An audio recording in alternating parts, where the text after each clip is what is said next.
அன்பான இறைமக்களே, விவிலிய வாசிப்பு திட்டத்திற்கு உங்களை அன்போடு வரவேற்கிறேன். இன்று விவிலிய வாசிப்பு திட்டத்தின் 12ஆம் நாள். இன்று நாம் வாசித்து அறிய இருக்கிற விவிலிய பகுதி தொடக்க நூல் அதிகாரம் 24, யோபு அதிகாரம் 13 மற்றும் 14, நீதிமொழிகள் அதிகாரம் 2, இறைவார்த்தைகள் 16 முதல் 19 வரை. இந்த விவிலிய பகுதிகளை உங்களுடைய திருவிவிலியத்தை கையில் எடுத்து வாசியுங்கள். இன்றைக்கு வாசித்த பகுதியிலிருந்து நீங்கள் என்ன கற்றுக்கொண்டீர்கள் என்பதை எனக்கு கமெண்ட்ஸில் தெரியப்படுத்துங்கள். அன்பின் பரலோக பிதாவே, இதோ இந்த அதிகாலை வேலைக்காக உமக்கு நன்றி செலுத்துகிறேன் தேவனே. இந்த அதிகாலை நேரத்தில் உங்களுடைய விவிலியத்தை வாசிக்க, உங்களுடைய இறை வார்த்தையை வாசிக்க வாஞ்சையோடு காத்திருக்கிறார்கள் அப்பா. ஒவ்வொரு மக்களையும் ஆசீர்வதியும் அப்பா.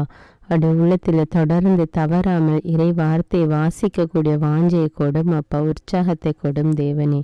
வாசிக்கிற ஒவ்வொரு பகுதியும் அதை புரிந்து அறிந்து தியானித்து ஜெபிக்கக்கூடிய மக்களாக மாற்றும் தேவனே. அதை வாழ்வாக்க கட்டளையிடும் அப்பா. ஆசீர்வதியும், ஒவ்வொருவரையும் பாதுகாத்து வழி நடத்தும். இயேசுவின் நாமத்தில் ஜெபிக்கிறேன், ஆமேன். தொடக்க நூல் அதிகாரம் 24. ஈசாக்கு ரெபெக்கா திருமணம். அப்ரஹாம் வயது மிகுந்தவராய் முதுமை அடைந்தார். ஆண்டவர் அவருக்கு அனைத்திலும் ஆசி வழங்கியிருந்தார். ஒரு நாள் அவர் தம் வீட்டின் வேலைக்காரர்களில் மூத்தவரும் தமக்குரிய அனைத்திற்கும் அதிகாரியுமானவரை நோக்கி, உன் கையை என் தொடையின் கீழ் வைத்து விண்ணுலகிற்கும் மண்ணுலகிற்கும் கடவுளாகிய ஆண்டவர் மேல் ஆணையிட்டு சொல், நான் வாழ்ந்து வரும் இக்கானான் நாட்டு பெண்களிடையே என் மகனுக்கு பெண் கொள்ள மாட்டாய் என்றும், என் சொந்த நாட்டிற்கு போய் என் உறவினரிடம் என் மகன் ஈசாக்கிற்கு பெண் கொள்வாய் என்றும் சொல் என்றார். அதற்கு அவர், ஒருவேளை பெண் என்னோடு இந்நாட்டிற்கு வர மறுத்துவிட்டால் தாங்கள் விட்டு வந்த அந்நாட்டிற்கு தங்கள் மகனை கூட்டிக் கொண்டு போகலாமா என்று கேட்டார். அதற்கு அப்ரஹாம், அங்கே என் மகனை ஒரு காலும் கூட்டிக் கொண்டு போகாதே, கவனமாயிரு. தந்தை வீட்டினின்றும் நான் பிறந்த நாட்டினின்றும் என்னை அழைத்து வந்து என்னோடு பேசி இந்த நாட்டை உன் வழிமரபினருக்கே தருவேன் என்று ஆணையிட்டு கூறிய அந்த விண்ணுலகின் கடவுளாகிய ஆண்டவரே உனக்கு முன் தம் தூதரை அனுப்பி வைப்பார். நீ போய் அங்கே என் மகனுக்கு பெண் கொள். உன்னோடு வர அப்பெண் விரும்பாவிடில் எனக்கு நீ அளித்த வாக்குறுதி நின்று விடுதலை பெறுவாய். என் மகனை மட்டும் அங்கே கூட்டிக் கொண்டு போகாதே என்றார். அவ்வாறே அவ்வேலைக்காரரும் தம் தலைவர் அப்ரஹாமின் தொடையின் கீழ் கையை வைத்து அக்காரியத்தை குறித்து வாக்குறுதி அளித்தார். பின் தம் தலைவரின் ஒட்டகங்களிலிருந்து 10 ஒட்டகங்களை அவிழ்த்து கொண்டு அவருக்குரிய எல்லாவற்றிலும் சிறந்தவற்றை தம் கையோடு எடுத்துக்கொண்டு மெசபத்தோமியாவிலிருந்த நாகோர் நகர் நோக்கி புறப்பட்டு சென்றார். பெண்கள் தண்ணீர் எடுக்க வரும் மாலை நேரத்தில் நகர்ப்புறம் இருந்த கிணற்றின் அருகில் ஒட்டகங்களுக்கு தண்ணீர் காட்டுமாறு அவர் அவற்றை மண்டியிட செய்தார். அப்போது அவர் சொன்னது, என் தலைவர் அப்ரஹாமின் கடவுளாகிய ஆண்டவரே, எனக்கு இன்று வெற்றி அளித்தருளும். என் தலைவர் அப்ரஹாமுக்கு இரக்கம் காட்டும். இதோ நான் நீரூற்றின் அருகில் நிற்கிறேன். நகர் மக்களின் புதல்வியர் தண்ணீர் எடுக்க இங்கே வருவார்கள். அப்பொழுது நான் தண்ணீர் பருகும்படி உன் குடத்தை சாய்த்து கொடு என்று கேட்க, குடியுங்கள், மேலும் உங்கள் ஒட்டகங்களுக்கும் குடிக்க தண்ணீர் இறைத்து ஊற்றுவேன் என்று எந்த இளம்பெண் மறுமொழி சொல்வாளோ அவளே ஊழியனாகிய ஈசாக்கிற்கு உம்மால் தெரிந்து கொள்ளப்பட்டவள் ஆவாளாக. நீர் என் தலைவருக்கு பேரன்பு காட்டினீர் என்று இதனால் நானும் அறிந்து கொள்வேன் என்றார். அவர் இவ்வார்த்தைகளை தமக்குள் சொல்லி முடிக்கும் முன்பே இதோ ரெபெக்கா தம் தோள் மீது குடத்தை வைத்து கொண்டு வந்தார். அவர் அப்ரஹாமின் சகோதரர் நாகோருக்கும் அவர் மனைவி மில்காவுக்கும் பிறந்த பெத்துவேலின் மகள். அவர் எழில்மிக்க தோற்றமுடையவர், ஆண் தொடர்பு அறியாத கன்னிப்பெண். அவர் நீரூற்றுக்குள் இறங்கி குடத்தை நிரப்பிக்கொண்டு மேலேறி வந்தார். அப்ரஹாமின் வேலைக்காரர் அவரை சந்திக்க ஓடி சென்று, உன் குடத்தினின்று எனக்கும் கொஞ்சம் தண்ணீர் குடிக்க தருவாயா என்று கேட்டார். உடனே அவரும், குடியுங்கள் ஐயா என்று விரைந்து தம் குடத்தை தோளினின்று இறக்கி அவருக்கு குடிக்க கொடுத்தார். அவர் குடித்து முடித்ததும் மீண்டும் அவரை நோக்கி, உங்கள் ஒட்டகங்களும் குடித்து முடியும் மட்டும் நான் தண்ணீர் இறைத்து கொடுப்பேன் என்றார். குடத்து நீரை தொட்டியில் விரைவாய் ஊற்றிவிட்டு மேலும் தண்ணீர் இறைக்க நீரூற்றுக்குள் ஓடி சென்று ஒட்டகங்கள் அனைத்திற்கும் தண்ணீர் இறைத்து ஊற்றினார். அந்த வேலைக்காரர் இதை கண்டு வாயடைத்து போய் தமது பயணத்திற்கு ஆண்டவர் வெற்றி அளித்தாரா இல்லையா என்று அறியும்படி அவரை பார்த்து கொண்டிருந்தார். ஒட்டகங்கள் நீர் குடித்து முடித்த பின் அவர் அவருக்கு 6 கிராம் நிறையுள்ள பொன் மூக்கணியும் 120 கிராம் நிறையுள்ள 2 காப்புகளும் கொடுத்தார். அரை செக்கேல் என்பது எபிரேய பாடம். பின்னர் அவரை நோக்கி, நீ யாருடைய மகள் சொல், உன் தந்தையின் வீட்டில் நாங்கள் இரவு தங்குவதற்கு இடம் இருக்குமா என்று வினவினார். அவரோ மறுமொழியாக, நாகூருக்கு மில்கா பெற்ற மகனான பெத்துவேலின் மகள் நான் என்றார். மேலும் எங்கள் வீட்டில் வைக்கோலும் தீவனமும் மிகுதியாக இருப்பதுமன்றி தங்குவதற்கு இடமும் உண்டு என்றார். அந்த மனிதர் ஆண்டவரை வணங்கி தொழுது, என் தலைவர் அப்ரஹாமின் கடவுளாகிய ஆண்டவர் போற்றி போற்றி. என் தலைவருக்கு அவர் காட்டியிருந்த பேரன்பையும் உண்மையையும் விட்டு விலகவில்லை. என் தலைவரின் சகோதரன் வீட்டிற்கு வரும் வழியில் அவர் என் முன்னே சென்றார் என்றார். அந்த இளம் பெண் ஓடி சென்று தன் தாயின் வீட்டில் உள்ளோருக்கு இந்நிகழ்ச்சிகளை பற்றி கூறினார். ரெபெக்காவுக்கு லாபான் என்னும் சகோதரன் இருந்தான். அவன் வெளியே வந்து அந்த மனிதரை பார்க்க நீரூற்றை நோக்கி ஓடினான். ஏனெனில் தன் சகோதரி அணிந்திருந்த மூக்கணியையும் கை காப்புகளையும் அவன் கண்டிருந்தான்.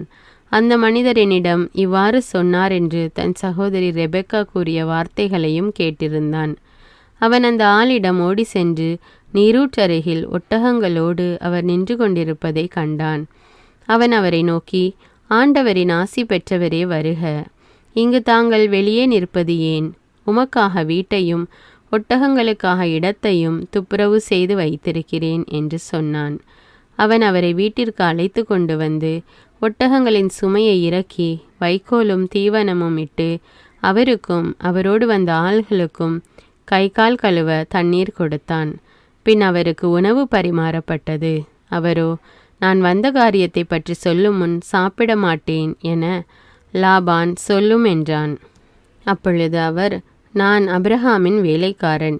தலைவருக்கு ஆண்டவர் மிகுதியான ஆசி வழங்கி அவரை செல்வராக்கி ஆடு மாடுகளையும் பொன் வெள்ளியையும் வேலைக்காரர் வேலைக்காரிகளையும் ஒட்டகங்கள் கழுதைகளையும் அவருக்கு கொடுத்திருக்கிறார்.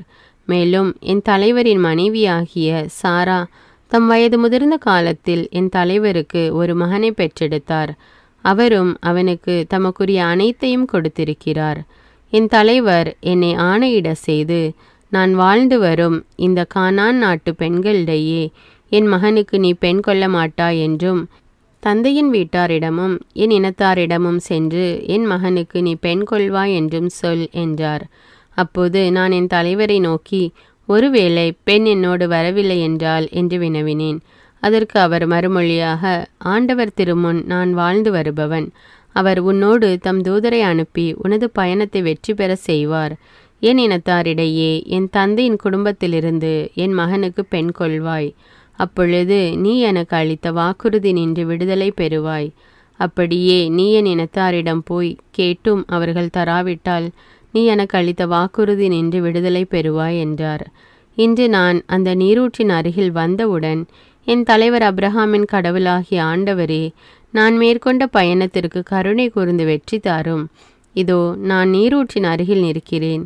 தண்ணீர் எடுக்க வரும் இளம் பெண்ணிடம் நான் பருகும்படி உன் குடத்திலிருந்து எனக்கு கொஞ்சம் தண்ணீர் தா என்று கேட்க, அவள் குடியுங்கள், மேலும் உங்கள் ஒட்டகங்களுக்கும் தண்ணீர் இறைத்து ஊற்றுவேன் என்று சொல்வாளாயின், அவளே என் தலைவரின் மகனுக்கு ஆண்டவரால் தெரிந்தெடுக்கப்பட்டவள் ஆவாள் என்று என் மனதிற்குள் சொல்லி முடிக்கும் முன்பே இதோ ரெபெக்கா தன் தோள் மீது குடத்தை வைத்து கொண்டு வந்தாள். நீர் இறைக்குமாறு அவள் நீரூற்றுக்குள் இறங்கினாள். அப்பொழுது நான் அவளிடம், எனக்கு குடிக்கத்தா என்றேன். அவள் உடனே தோளில் இருந்து குடத்தை இறக்கி, குடியுங்கள், உங்கள் ஒட்டகங்களுக்கும் தண்ணீர் காட்டுவேன் என்று கூற, நானும் குடித்தேன். ஒட்டகங்களுக்கும் அவள் தண்ணீர் காட்டினாள். பின்பு நான் அவளை நோக்கி, நீ யாருடைய மகள் என, நான் நாகூருக்கு மில்கா பெற்ற மகனான பெத்துவேலின் மகள் என்றாள். உடனே நானும் அவள் மூக்கில் மூக்கணியும் அவள் கையில் காப்புகளையும் அணிவித்தேன். மேலும் நான் ஆண்டவரை வணங்கி தொழுதேன். ஏனெனில் என் தலைவரின் சகோதரரின் மகளையே அவருடைய மகனுக்காக பெண் பேச வருமாறு நேர்வழியில் என்னை நடத்தி வந்த என் தலைவர் அப்ரஹாமின் கடவுளாகிய ஆண்டவரை போற்றினேன். இப்பொழுது நீர் என் தலைவருக்கு அன்பும் நம்பிக்கையும் காட்டுவீரா இல்லையா என்று எனக்கு தெரிவியும். அதற்கேற்ப வலமோ இடமோ எங்காகிலும் திரும்பி செல்வேன் என்றார். அதற்கு லாபானும் பெத்துவேலும் மறுமொழியாக, இச்செயல் ஆண்டவரால் நிகழ்ந்துள்ளது. நாங்கள் உம்மிடம் இதற்கு சாதகமாகவோ பாதகமாகவோ ஒன்றும் சொல்லக்கூடாது. இதோ ரெபெக்கா உம்முன் இருக்கிறாள். ஆண்டவர் சொன்னபடியே அவள் தலைவருடைய மகனுக்கு மனைவியாகும்படி அவளை அழைத்து கொண்டு போங்கள் என்றார். அப்ரஹாமின் வேலைக்காரர் அவர்களுடைய வார்த்தைகளை கேட்டதும் ஆண்டவரை தொழுதார். பிறகு அவர் பொன் வெள்ளி நகைகளையும் ஆடைகளையும் எடுத்து ரெபெக்காவுக்கு கொடுத்தார். அவர் சகோதரருக்கும் தாய்க்கும் விலை உயர்ந்த அன்பளிப்புகளையும் கொடுத்தார். பின் அவரும் அவரோடு இருந்தவர்களும் உண்டு குடித்து அங்கு இரவை கழித்தார்கள். அவர்கள் மறுநாள் காலை எழுந்ததும் அவர் என் தலைவரிடம் போக விடை தாருங்கள் என்றார். ரெபெக்காவின் சகோதரனும் தாயும் அவரை நோக்கி, பெண் 10 நாள்களேனும் எங்களோடு இருக்கட்டும், அதன்பின் புறப்பட்டு போகலாம் என்று மறுமொழி கூறினர். ஆனால் அவர் அவர்களிடம், என்னை நீங்கள் தாமதப்படுத்தாதீர்கள், ஆண்டவர் என் பயணத்திற்கு வெற்றியை தந்திருக்கிறார், என் தலைவரிடம் நான் செல்லும்படி விடை கொடுங்கள் என்றார். அதற்கு அவர்கள், பெண்ணை அழைத்து அவள் விருப்பத்தை கேட்போம் என்றனர். அப்படியே ரெபெக்காவை அழைத்து, இவரோடு போகிறாயா என்று அவரை கேட்டனர். அவரும் போகிறேன் என்றார். எனவே அவர்கள் தங்கள் சகோதரி ரெபெக்காவையும் அவர் தாதியையும் அப்ரஹாமின் வேலைக்காரரையும் அவரை சேர்ந்தவர்களையும் அனுப்பி வைத்தனர். அப்பொழுது அவர்கள் ரெபெக்காவுக்கு ஆசி வழங்கி அவரை நோக்கி, எம் சகோதரியே, 1000 நீ பெருகுவாய், உன் வழிமரபினர் தங்கள் பகைவரின் நகர்களை உரிமையாக்கிக் கொள்வார்களாக என்றனர். பின்பு ரெபெக்காவும் அவருடைய தோழியரும் ஒட்டகங்களின் மீதேறி அந்த மனிதரை தொடர்ந்தனர். அந்த வேலைக்காரர் அவரை அழைத்து கொண்டு போனார்.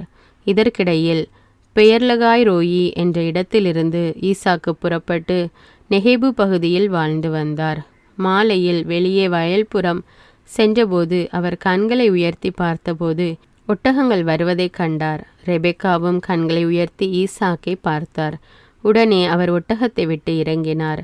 அவர் அந்த வேலைக்காரரிடம், வயலில் நம்மை சந்திக்க வந்து கொண்டிருக்கும் அவர் யார் என்று கேட்டார். அவ்வேலைக்காரரும், அவர்தாம் என் தலைவர் என்றார். உடனே ரெபெக்கா தம் முக்காட்டை எடுத்து தம்மை மூடிக்கொண்டார். அப்பொழுது அவ்வேலைக்காரர் ஈசாக்கிடம் தாம் செய்தது அனைத்தையும் பற்றி கூறினார்.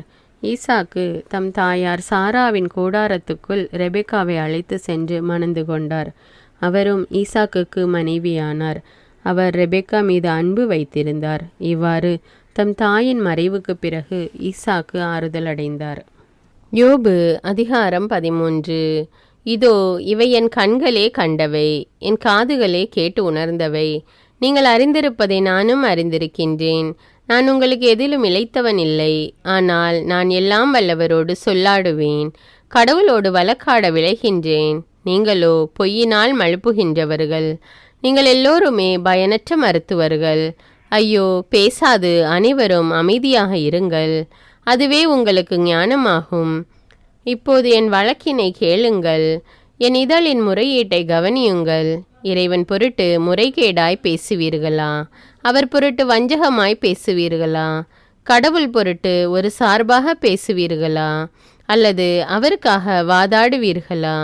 அவர் உங்களை ஆராய்ந்தால் உங்களில் நல்லதை காண்பாரா? அல்லது மனிதரை வஞ்சிப்பது போல் அவரையும் வஞ்சிப்பீர்களா? நீங்கள் மறைவாக ஓர வஞ்சனை காட்டினால் உங்களை உறுதியாக அவர் கண்டிப்பார். அவருடைய மாட்சி உங்களை மருள வைக்காதா? அவருடைய அச்சுறுத்தல் உங்கள் மீது விழாதா? உங்களுடைய மூதுரைகள் சாம்பலையொத்த முதுமொழிகள். உங்கள் எதிர்வாதங்கள் உண்மையில் களிமண்ணையொத்த வாதங்கள். பேசாதிருங்கள், என்னை பேச விடுங்கள். எனக்கு எது வந்தாலும் வரட்டும். என் சதையை என் பற்களிடையே ஏன் வைத்து கொள்ள வேண்டும்? என் உயிரை என் கைகளால் ஏன் பிடித்து கொள்ள வேண்டும்? அவர் என்னை கொன்றாலும் கொல்லட்டும். இருப்பினும் என் வழிகள் குற்றமற்றவை என எடுத்துரைப்பதில் நான் தளரேன். இதுவே எனக்கு மீட்பு ஆகலாம். ஏனெனில் இறைப்பற்றில்லாதார் அவர் முன் வர முடியாது. என் வார்த்தையை கவனித்து கேளுங்கள், என் கூற்று உங்கள் செவிகளில் ஏறட்டும். இதோ இப்பொழுது என் வழக்கை வகைப்படுத்தி வைத்தேன். குற்றமற்றவன் என மெய்ப்பிக்கப்படுவேன் என்று அறிவேன். இறைவா, நீர்தாமோ எனக்கு எதிராய் வழக்காடுவது? அவ்வாறாயின் இப்போதே வாய்ப்பொத்தி உயிர் நீப்பேன். எனக்கு 2 செயல்களை மட்டும் செய்யும். அப்போது உமது முகத்திலிருந்து ஒழிய மாட்டேன். உமது கையை என்னிடமிருந்து எடுத்துவிடும். உம்மை பற்றிய திகில் என்னை கலங்கடிக்காதிருக்கட்டும். பின்னர் என்னை கூப்பிடும், நான் விடையளிப்பேன். அல்லது என்னை பேசவிடும், பின்னீர் மறுமொழி அருளும். என்னுடைய குற்றங்கள் தீமைகள் எத்தனை! என் மீறுதலையும் தீமையையும் எனக்கு உணர்த்தும். முகத்தை ஏன் மறைக்கின்றீர்? பகைவனாய் என்னை ஏன் கருதுகின்றீர்? காற்றடித்த சருகை பறக்கடிப்பீரோ? காய்ந்த கூலத்தை கடிது விரட்டுவீரோ? கசப்பானவற்றை எனக்கு எதிராய் எழுதுகின்றீர். என் இளமையின் குற்றங்களை எனக்கு உடைமையாக்குகின்றீர். என் கால்களை தொழுவில் மாட்டினீர். கண் வைத்தீர். என் பாதையெல்லாம் காலடிக்கு எல்லை குறித்து குழி தோண்டினீர். மனிதர் உளுத்த மரம் போல் விழுந்து விடுகின்றனர். அந்த பூச்சி அரிக்கும் ஆடை போல் ஆகின்றனர். யோபு அதிகாரம் 14. பெண்ணிடம் பிறந்த மனிதருக்கு வாழ்நாளோ குறைவு, வருத்தமோ மிகுதி. மலர் போல் பூத்து அவர்கள் உலர்ந்து போகின்றனர். நிழல் போல் ஓடி அவர்கள் நிலையற்று போகின்றனர். இத்தகையோர் மீதா கண்களை வைப்பீர். தீர்ப்பிட அவர்களை உம்மிடம் கொணர்வீர். அழுக்குற்றது நின்று அழுக்கற்றதை கொணர முடியுமா? யாராலும் முடியவே முடியாது. அவர்களுடைய நாள்கள் உண்மையாகவே கணிக்கப்பட்டுள்ளன. அவர்களுடைய திங்கள்களின் எண்ணிக்கை உம்மிடம் உள்ளது. அவர்கள் கடக்க இயலாத எல்லையை குறித்தீர். எனவே அவர்களிடமிருந்து பார்வையை திருப்பும். அப்பொழுது கூலியாள்கள் தம் நாள் முடிவில் இருப்பது போல் அவர்கள் ஓய்ந்து மகிழ்வர். மரத்திற்காவது நம்பிக்கை உண்டு. அது தரிக்கப்பட்டால் மீண்டும் துளிர்க்கும். அதன் குருத்துகள் விடாது துளிர்க்கும்.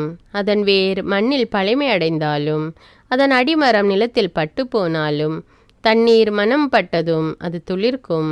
இளஞ்செடி போல் கிளைகள் விடும். ஆனால் மனிதர் மடிகின்றனர், மண்ணில் மறைகின்றனர். உயிர் போன பின் எங்கே அவர்கள்? ஏரியில் தண்ணீர் இல்லாது போம், ஆறும் வறண்டு காய்ந்து போம். மனிதர் படுப்பர், எழுந்திருக்க மாட்டார். வானங்கள் அழியும் வரை அவர்கள் எழுவதில்லை. அவர்கள் துயிலிலிருந்து எழுப்பப்படுவதில்லை. ஓ, என்னை பாதாளத்தில் ஒளித்து வைக்க மாட்டீரா? உமது சீற்றம் தனியும் வரை மறைத்து வைக்க மாட்டீரா? என்னை நினைக்க ஒரு நேரம் குறிக்க மாட்டீரா? மனிதர் மாண்டால் மறுபடியும் வாழ்வரா? எனக்கு விடிவு வரும் வரை என் போராட்ட நாள்கள் எல்லாம் பொறுத்திருப்பேன். நீர் அழைப்பீர், உமக்கு நான் பதில் அளிப்பேன். கைவினையாம் என்னை காண விளைவீர். அப்பொழுது என் காலடிகளை கணக்கிடுவீர். என் தீமைகளை துருவி பார்க்க மாட்டீர். என் மீறுதலை பையிலிட்டு முத்திரையிட்டீர். என் குற்றத்தை மூடி மறைத்தீர். ஆனால் மழை விழுந்து நொறுங்கும், பாறையும் தம் இடம் விட்டு பெயரும். கற்களை தண்ணீர் தேய்த்து கரைக்கும். நிலத்தின் மண்ணை வெள்ளம் அடித்து போகும். இவ்வாறே ஒரு மனிதனின் நம்பிக்கையை அளிப்பீர். ஒடுக்குவீர் அவனை எப்பொழுதும், ஒளிந்து போவான் அவனும். அவனது முகத்தை ஒரு குலைத்து விரட்டி அடிப்பீர். புதல்வர்கள் புகழ் பெறினும் அவன் அறிந்தான் இல்லை. கதி இழந்தாலும் அதை அவன் கண்டான் இல்லை. அவன் உணர்வது தன் ஊனின் வழியையே, அவன் புலம்புவது தன் பொருட்டே. நீதிமொழிகள் அதிகாரம் 2. இறை வார்த்தைகள் 16 முதல் 19. ஞானம் உன்னை கற்பு நெறி தவறியவளிடமிருந்தும் தேனொழுக பேசும் விலை மகளிடமிருந்தும் விலகி இருக்க செய்யும். அவள் இளமை பருவத்தில் தான் மணந்த கணவனை கைவிட்டவள். தான் கடவுளோடு செய்த உடன்படிக்கையை மறந்தவள். அவளது வீடு சாவுக்கு வழிகாட்டி கொண்டிருக்கின்றது. அவளின் வழிகள் இறந்தோரிடத்திற்கு செல்கின்றன. அவளிடம் செல்லும் எவனும் திரும்பி வருவதே இல்லை. வாழ்வெனும் பாதையை அவன் மீண்டும் அடைவதில்லை. இன்றைக்கு வாசித்த விவிலிய பகுதியில் இருந்து என்ன புரிந்து கொண்டீர்கள் என்பதை எனக்கு கமெண்ட்ஸில் தெரியப்படுத்துங்கள். இந்த வீடியோவை லைக் செய்து ஷேர் செய்யுங்கள். அப்பொழுது இன்னும் தொடர்ந்து வீடியோ போடுவதற்கு அது உற்சாகமாக இருக்கும். அன்றாட ஜெபங்களை தவறாமல் கேட்க தமிழ் பைபிள் விஸ்டம் சேனலை சப்ஸ்கிரைப் செய்து கொள்ளுங்கள். நன்றி.